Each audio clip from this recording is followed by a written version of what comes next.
School Board District 9 debate. My name is Elizabeth Garby. I'm Vice President of Public Policy for United Way of Salt Lake. This debate series is hosted by the Utah Education Debate Coalition, which includes the Deseret News, Hinckley Institute, Utah PTA, Utah Association of Public Charter Schools, and United Way of Salt Lake. We want to thank Athlos Academy for hosting us tonight. And we want to thank each of you for joining us to hear from our candidate so that you can make an informed decision in this November. Tonight's debate is hybrid, so we have people in the room here as well as people online, and thank you all for attending. We ask that those of you who have joined in person to please refrain from applause. There'll be time for that at the end of the debate. As you walked in as well, there are note cards, so please write your questions on those note cards.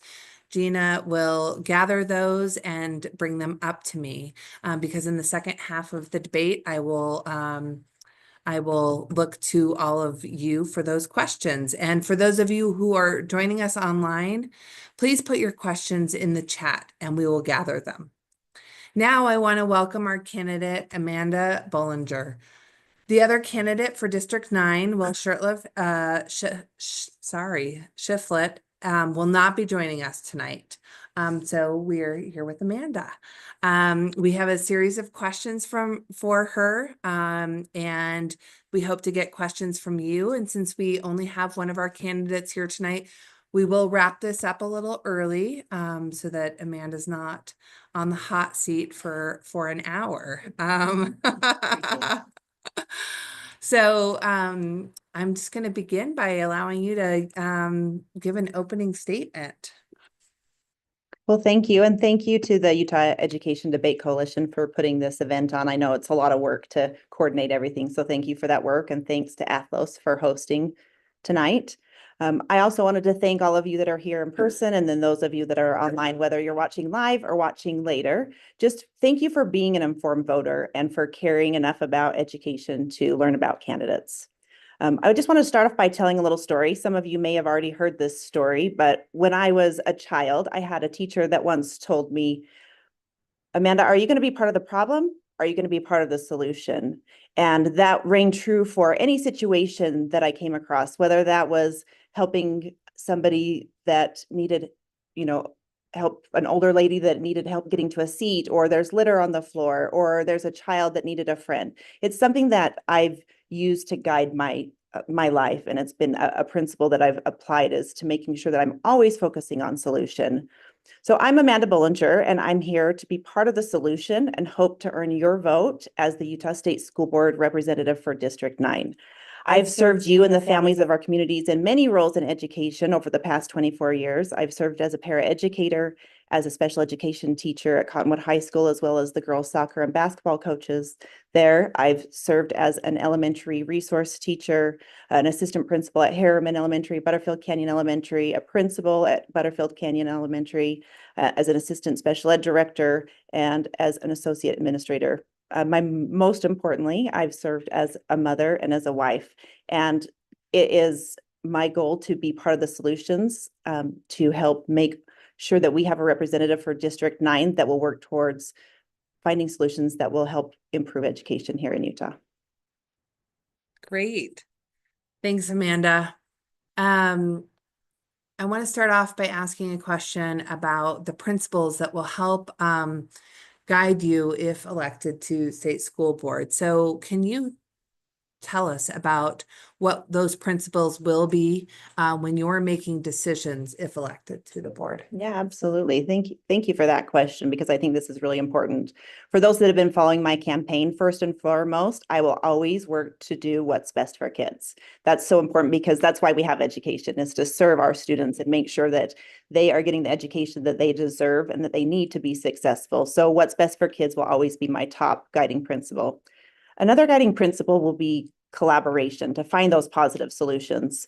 whenever there's a decision that's going to be made, there's lots of voices that need to be heard, whether that's teachers or parents, administrators, legislators, constituents. Everybody needs to have a say in helping me as a school board member know what maybe those unintended consequences may be, or how that decision may impact them, their family, and their children and their students. So collaborating to find those positive solutions is going to be another guiding principle. And finally is local control. I'm a firm believer in local control. I think those that are closest to the students are going to help make decisions that are best for education for the students in that community. Great. Well, this coming up this election, we're going to have a lot more to vote on than only who is running for state school board. There are going to be some potential significant changes to funding. And actually, I think that the court ruled down one of them today. So I still think it would be interesting to know your position on that. But this November, Amendment A, which would end the 80-year-old income tax earmark for education, which has it will still show up on your ballot, but it will not be something that's counted. And then Amendment B, which will be an amendment that that will be counted. That will increase the annual school land trust distributions from state school fund. Do you believe public education is adequately funded? And do you support these amendments? I feel like that's like three questions. It One, was, to be it fair. Okay, well, I will start with Amendment B because I think that's an easy one that, like you had mentioned, it's to increase the distribution cap from the land trust from 4% to 5%. And I think that this is a easy yes. And the reason why I say that is because it allows for more money for our schools without costing taxpayers any more dollars. So that's an important fact to know. It also allows local control of that money. So those that may not know, that land trust money goes directly to schools. And I know that as a principal, I work directly with my school community council and my school leadership team to decide how that money was going to be best spent to serve our students at our school. So I think it's a great opportunity to make sure that that money goes straight to schools. And it's also supported by, I mean, you don't find very often that everybody agrees with an amendment. I mean, this was supported by the Utah House and the Senate, supported by the Utah PTA, the State Board of Education, the School Board Association, the Superintendent's Association, even the Rural School Association. So this is one that I would say, please, yes, vote yes on Amendment B. When we talk about Amendment A, and we do know that it got shut down today by the courts, but I have three main concerns that I just wanted to address with Amendment A. Number one is that I felt like it was rushed. It didn't give the proper 60-day public notification, which is also why it was shut down in the courts today. It also lumped two different issues into one amendment. And I think that is something that is not okay to do with when we're talking about laws and changes, is because there's two different topics. When we talk about sales tax and we talk about funding for education, those are two different topics that should be on separate amendments. And as a public voter, sure, it sounds great to cut taxes, but without understanding the implications of how that would impact funding. And to your question about adequate funding of education, that's the third concern I have, is that we are already at the bottom of per pupil spending in the state of Utah. And so, no, I do not feel like education is adequately funded. And although I understand the legislature's desire to have open buckets of money, and I can understand that as I'm oversee budgets myself. But if we're not fully funding education, then I don't think it's okay to move that money at this time. Thank you. And I appreciate the additional information that you gave all the people watching as well. Do you support the Utah Fits All Scholarship Program? And do you believe there's enough accountability in that plan? Can you please explain? Yeah, thank you for this question as well. I do want to just start off by making it clear that I do support school choice. As our Constitution states, that parents are the first teachers of their students. So absolutely, I think that parents should choose what school setting is best for their children. And I have family members that utilize all of the different educational settings, whether that's a neighborhood school, charter schools, private school, homeschool, even unschooling. Whatever works best for kids, I think parents should have that voice and choice. However, my concern again goes back to the funding piece. When I'm very fiscally conservative and I'm concerned about our tax dollars being spent without the same accountability as our public school system. Yes, students do have to show a portfolio. However, that's not the same as end of year assessments and reports and all the other things that all of our education money has to be accounted for. That helps our tax dollars or taxpayers know where those dollars are being spent and if they're impacting student learning. So I understand the desire to have school choice, but I also am concerned about spending $82 million for 10,000 students when we have over 670,000 students to serve in the state of Utah. Thank you.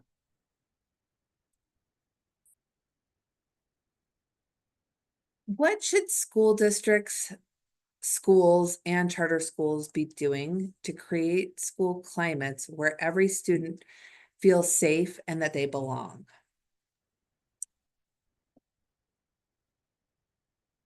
This is a loaded question because there's lots of things that can impact that. But I do know that I was in a conference recently where the presenter explained that our brains first ask, am I safe? And then they ask, am I loved? And only when the answers to those first two questions are yes, then we can ask, what can I learn? And I think that speaks to this question where, to Maslow's hierarchy of needs, if students don't feel like they belong, if they don't feel safe, if they don't feel loved, then their brains are not going to be open to learning. And I think in order to make sure students have what they need, we need multi-tiered systems of supports in schools. And for those of you that are not in it, the education world, that might be a new acronym for you. We call it MTSS. But basically that means we're addressing the academic needs of students, the behavioral needs of students, and the social needs of students in collaboration with parents. And that we're making sure that students have the resources and supports they need. And we do early intervention. We find out, quickly, so they're not suffering in silence and where it gets to a point where, they are really struggling. We really try to have early intervention and help support those kids. So I think a multi-tiered system of support really will help address students in creating that culture of feeling like they belong so they can feel safe, loved, and so they can learn. Great. Thank you so much. I want to remind everyone online that you should put your questions in the chat so that we can get to them. Because we have one candidate here, we will be ending a little earlier. So we do want to make sure that we get to your questions. So my next question, before we move to audience questions, is in a similar vein, many students do come to school with needs that are outside of the education realm, such as hunger and anxiety, that can impact their ability to learn. What do you see as the school's role in addressing these issues and why? Yeah, and I think that speaks down to, or back to that multi-tiered system of support because to your point, every child has different needs, and if we can make it a priority to collaborate with parents to figure out what those needs are, whether that's emotional support. I mean, the hunger concern, oftentimes if a student's coming to school hungry, then that probably means there's also an issue at home that they're hungry. And we have great programs to help support that with the free and reduced lunch programs that can help make sure that students get breakfast and lunch if they qualify for those programs. And I think that those are a great support to students. And then the other programs that we have with a multi-tiered system of support, we have school counselors, school psychologists that can help address needs based off of that collaboration with parents to see what we can do to make sure that they're getting the supports they need to be successful at school. Thank you. So over the years, the state board's relationship with the legislature has waxed and waned. How do you envision the legislature and the state board working together, and what will you specifically do to help make that happen? I think this is an important role, but one we need to clarify, right? The state school board helps take the laws and put them into board rule to help guide schools and school districts.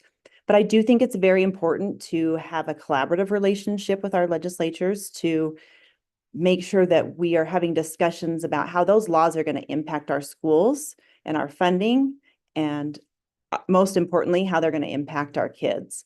And oftentimes legislators have best of intentions and they are doing their best based off of the information that they have.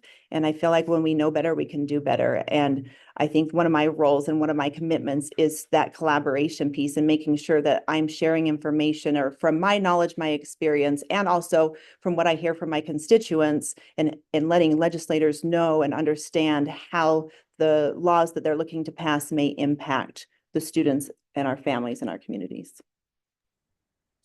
Thank you. I'm going to move to some audience questions now. And the first one I'm going to ask, I'm going to join two of them because they're about incentivizing and keeping teachers in the classroom, as well as how can we improve retention. So we want to keep teachers in the classroom. How would you work to keep teachers in the classroom as well as retain teachers? Teacher retention is actually one of my passions. I actually did my dissertation on teacher retention because that teachers are going to be the number one factor within a classroom that are going to impact a student and how successful they are. So I'm really passionate about retaining teachers. And there's three main ways that we can retain teachers. First of all is reducing stress. We put a lot on our teachers, and every year, to your point about the legislators, sometimes we add more and more laws that add more and more to the plates of our teachers. And so finding ways to reduce that stress and take things off of plates if we have to put something else on is going to have to be one of the number one things we do for teacher retention. The next thing is making teachers feel valued and appreciated. And we've been in kind of a tough time lately where teachers feel like they've been attacked or they're being accused of things that they're not doing in their classrooms personally. Just because one teacher might have done it doesn't mean that every educator is doing it. And that came up quite frequently as I've been interviewing teachers of what would make you stay in the classroom. So making them feel valued, appreciated, and of course, money does help, but that's not the top way that we're going to keep teachers. Having opportunities for them to be teacher leaders is important, and that speaks to the keeping them in the classroom. They feel valued and appreciated if they feel like they're doing a good job and making an impact on students. And finally, I would say that providing professional development opportunities for teachers and continued and ongoing learning will help them want to stay in the profession. Because when you feel like you're doing a good job at something, and it's like that human capital, if you're good at it, you're more likely to stay in that career, whether that's teaching or any career. If we're good at it and we feel important, then we're going to stay in that career more likely. How do you plan on working with parents to guide the future of education in Utah? I have worked with parents my whole career. I was a special educator, and so every year I was doing what we call individual education plans, and parents were an important member of that team. And through my 15 years of being a special educator, I learned the importance of hearing the voices of parents and hearing their concerns for their specific child, because what works for one doesn't work for another. And so I'm committed to having open lines of communication through email, through phone calls, going to PTA meetings, hearing from parents, I think is really important to make sure that I'm representing what they're hoping for in education and to be their voice on the state school board. Well, getting back to teachers, questions about that. Do you have a teacher that inspired you to go into education? Yeah, actually, we did as part of my campaign when it was the Teacher Appreciation Week this last spring. We did a hashtag Thank a Teacher. And so the teacher that I did thank, his name is Devin Hartley. He was actually my high school athletics and teacher and coach. And he's one that made a big difference for me and helped me see my potential of maybe being able to come back and make an impact on other students, of learning just to reach my potential and to work hard and that work ethic. And he's actually one that said, "Hey, have you ever thought about going into education?" And it's one of those things where when you have somebody tap you on the shoulder and you're like, "No, I've never thought about it, but I'll think about it now." And so Devin Hartley is definitely one that made an impact for me. And is part of my story of how I'm here today. So I guess it's partly his fault.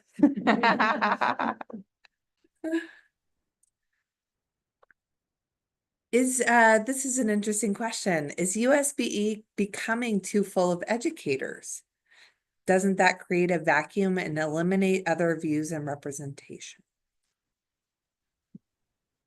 We do definitely have a lot of educators running for state office this year, and so it'll be interesting to see how that plays out. When you say that there's too many, I think it depends on how they approach their role. If they go in to only represent teachers, that can be a problem. As a state school board member, I'm committed to making sure that I'm representing students, parents, teachers, administrators and legislators and any constituent or neighbor that has concerns about education. And I do think that if a school board member or anybody that's running for office really wants to represent the people in their area and they go in with that open mind and being willing to hear other voices instead of going in with their own agenda, then I think that that's how we're going to make the work move forward and make education improve here in Utah. Thank you for that, Amanda. And a reminder to all of you online, please put your questions in the chat. We're gonna wrap up soon, so I don't want you to miss out if you have a burning question for Amanda. How do you strike the balance between USBE requirements and LEA local control? Oh, and for those of you who don't know, LEA is Local Education Authority, so that includes school districts and charter schools. Well, like I mentioned at the very beginning, I'm a firm believer in local control. And USBE's role is to, oversee, help with the laws and put them into policies. But I do believe that a lot of the how things are happening should be left up to the local education agencies or the LEAs, because they're going to know what their students need and what the individual pieces that are going to move education forward at the local level. And that's really how you move the needle and make things better, is that local control. I do think it's important to make sure that USBE has relationships with LEAs to ensure that the policies they're putting into place, again, don't have unintended consequences or are really doing what they think it's going to do when they put it into policy. When we talk about how do we strike a balance, a lot of it goes back to that collaboration and making sure we're having those open lines of communications between the LEAs and USBE to make sure USBE is serving the LEAs and helping make their job easier and help them be more successful in serving students. Thank you. What are the differences between you and your opponent? That's a great question. I can't speak to my opponent. I can just tell you what I stand for, and that, like I said at the very beginning, I believe in focusing on what's best for kids and ensuring that we're providing an education for our students to help them be successful. I believe in local control because I think that that's where we make the biggest difference in our education system when we're collaborating with our local teachers and parents and students to make sure that we meet their needs. And so I really am committed to being a bridge maker and collaborating with all voices to make sure everybody's heard. Thank you. I'm going to ask another question that I had. What should be the goals of testing, and is the state accomplishing them adequately? When we talk about testing, I believe that the purpose of assessments are to drive instruction. And if we're not using assessments to drive instruction, then I do think that we need to reevaluate how we're doing assessments.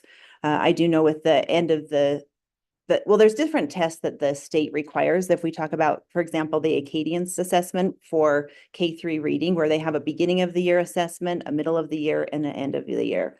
By having those data points, that allows teachers and schools to pivot and change and adjust instruction to ensure that students are learning.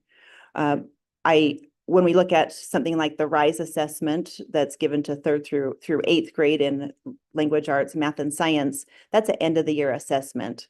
My concern is if we don't have that data until the following fall, those students have already moved on. The teachers can look at the data and compare themselves to other schools or other teachers to say, oh, my scores were lower, how do I adjust that? But they never get to impact the student learning of the student that they were teaching. And so I would love for us to revisit that and look at an opportunity to have a beginning of the year, a middle of the year, and an end of the year assessment to look not just for growth, but provide opportunities to improve our instruction to ensure students are learning instead of just hoping that it works at the end. Thank you. Do we have any other questions from the audience? Any questions online? Okay. Amanda, I have more questions I could ask, but I also want to be respectful of everyone's time and would love for you to take some extra time and do a closeout for us. Sure. Thanks again for the opportunity, Elizabeth. Appreciate you hosting. And again, I appreciate the Utah Education Debate Coalition for putting this on. And I love the opportunity to engage with constituents in our area and learn what they're concerned about. And so hearing questions helps me understand what's on everybody's mind. So thank you for that. I also want to thank my family and friends and fellow educators and all the volunteers and members of the community that have just supported me to get to this point in the election. I just want you all to know that I am committed to being a leader for District 9 that will serve the people and work to bridge the gap between all of the stakeholders to make sure that we're finding solutions in education and not just saying that there's lots of problems. Let's make it better. Let's find ways that we can work together to make improvements. And as I mentioned previously, I've served the community in various roles over my 24 years in education. And I know that there's lots of tough problems that we have to solve. And I've been part of trying to find those solutions. And I want to continue to do that. So I would be honored to continue to serve you and our community in the state of Utah as a servant leader that's focused on finding solutions and rooted in what is best for kids, because that's what's most important. So my name's Amanda Bullinger, and I'm asking for you to join me in being part of that solution by voting for me as your state school board representative for District 9. Thank you. Thank you so much, Amanda, for joining us tonight. And thanks to all of you for coming and listening and becoming informed voters. We appreciate it. And happy voting in November. Thank you.